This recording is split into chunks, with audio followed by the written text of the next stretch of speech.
Very good morning students. अपना जो पिछला टॉपिक चल रहा था अधिगम के संप्रत्यय, वो हमने कंप्लीट कर लिया है।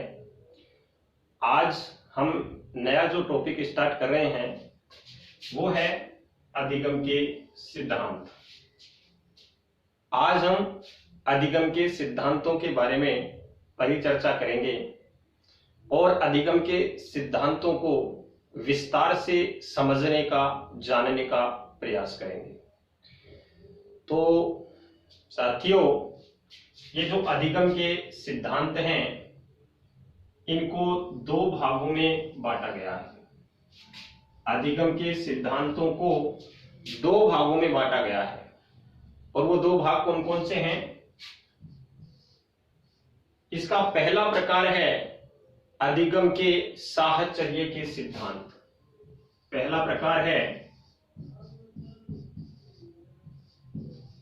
अधिगम के साहचर्य के सिद्धांत। अधिगम के सिद्धांतों को जो दो भागों में बांटते हैं उनमें पहला प्रकार है अधिगम के साहचर्य के सिद्धांत। और साथियों, इसको हम अन्य नाम से जो जानते हैं वो होती है SR थ्योरी। इनको हम SR थ्योरी के नाम से भी जानते हैं। इसका अधिगम के सिद्धांतों का जो दूसरा प्रकार होता है वो होता है अधिगम के ज्ञानात्मक क्षेत्र सिद्धांत।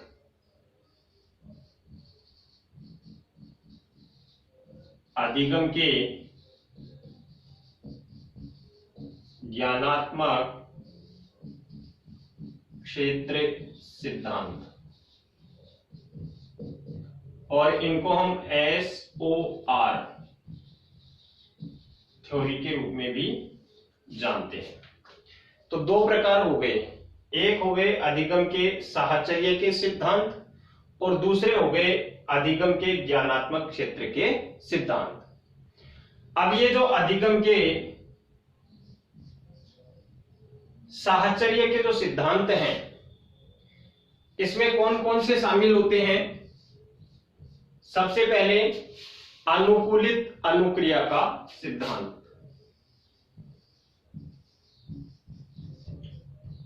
अनुकूलित अनुक्रिया का सिद्धांत। इसके अलावा उद्दीपन अनुक्रिया का सिद्धांत।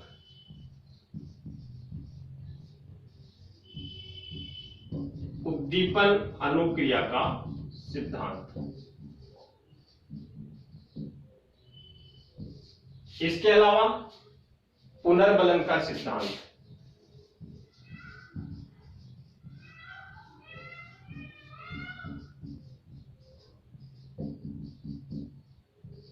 और इसके अलावा क्रिया प्रसूत सिद्धांत।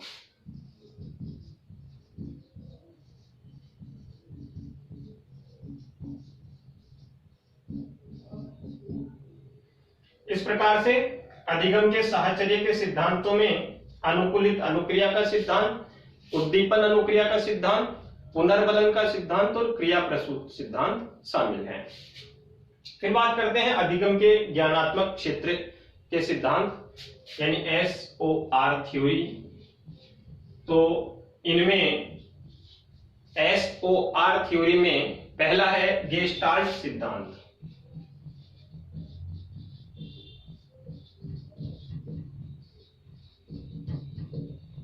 उसके बाद में है सामाजिक अधिगम सिद्धांत।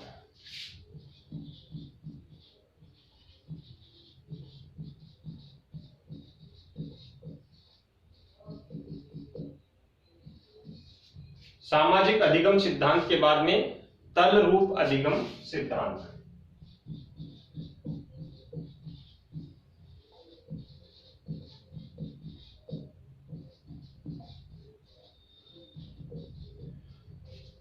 तल रूप अधिगम सिद्धांत। इस प्रकार से हमारा जो ये अब टॉपिक चल रहा है अधिगम के सिद्धांत, इनमें हम एक एक करके इन सारे सिद्धांतों के बारे में विस्तार से परिचर्चा करेंगे। अब सबसे पहले ये जो हमारे सामने अधिगम के साहचर्य के जो सिद्धांत हैं, इनकी मान्यता क्या होती है, इनकी धारणा क्या होती है। अधिगम के साहचर्य के जो सिद्धांत होते हैं, इनकी धारणा होती है कि उद्दीपक के प्रभाव से अनुक्रिया हो जाती है। अनुक्रिया कैसे होती है? अनुक्रिया होती है उद्दीपक के प्रभाव, उद्दीपक के प्रभाव से क्या हो जाती है? अनुक्रिया हो जाती है। उद्दीपक के प्रभाव से अनुक्रिया हो जाती है। और जब इस अनुक्रिया को हम बार बार दोहराते हैं, उद्दीपक के प्रभाव से जो अनुक्रिया हो जाती है उसको बार बार, उस अनुक्रिया को अगर बार बार दोहराया जाता है तो प्राणी नए व्यवहार को सीख जाता है। प्राणी नए व्यवहार को सीख जाता है। इसके बारे में डिटेल से, जैसे पावलोव ने जो प्रयोग किया था अनुकूलित अनुक्रिया का सिद्धांत, हम उसके बारे में पढ़ेंगे तो उसमें ये सारी चीजें स्पष्ट हो जाएंगी। Stimulus response theory, stimulus response theory, उद्दीपक अनुक्रिया सिद्धांत या अधिगम के साहचर्य के सिद्धांतों को ये हम कहते हैं। इसके बाद में अगला है अधिगम के ज्ञानात्मक क्षेत्र के सिद्धांत। इसमें गेस्टाल्ट का सिद्धांत है, सामाजिक अधिगम का सिद्धांत है, तलरूप सिद्धांत है, तलरूप अधिगम सिद्धांत है। इनकी मान्यता क्या है? जहां ये कह रहे हैं कि जो उद्दीपक है उसके प्रभाव से अनुक्रिया हो जाती है। ये जो अधिगम के ज्ञानात्मक क्षेत्र के सिद्धांत हैं, ये कहते हैं कि उद्दीपक के प्रभाव से डायरेक्ट अनुक्रिया संभव नहीं होती है। उद्दीपक के प्रभाव से डायरेक्ट अनुक्रिया नहीं होती है। फिर क्या होता है? उद्दीपक और अनुक्रिया के बीच में, उद्दीपक और अनुक्रिया के बीच में क्या होता है? उद्दीपक और अनुक्रिया के बीच में कोई ज्ञान का क्षेत्र होता है। उद्दीपक और अनुक्रिया के बीच में कोई ज्ञान का क्षेत्र होता है जिसके कारण से अनुक्रिया होती है। इसको स्टिमुलस ऑर्गेनिज्म रेस्पॉन्स थ्योरी कहा जाता है। तो इस प्रकार से ये अधिगम के सिद्धांत हैं जिनके बारे में हम विस्तार से परिचर्चा करेंगे। एक बार फिर से इसको थोड़ा सा देख लेते हैं। अधिगम के सिद्धांत कितने भागों में बांटा गया है? 2 भागों में। पहला अधिगम के साहचर्य के सिद्धांत जो SR थ्योरी के सिद्धांत होते हैं। दूसरा अधिगम के ज्ञानात्मक क्षेत्र के सिद्धांत जो SOR थ्योरी के सिद्धांत होते हैं। SR theory means stimulus response theory और SOR theory means stimulus organism response theory. ये जो अधिगम के साहचर्य के सिद्धांत हैं, इनमें कौन कौन से हैं? इनमें अनुकूलित अनुक्रिया का सिद्धांत है, इनमें उद्दीपन अनुक्रिया का सिद्धांत है, इसके अलावा पुनर्बलन का सिद्धांत है, इसके अलावा क्रिया प्रसूत सिद्धांत है।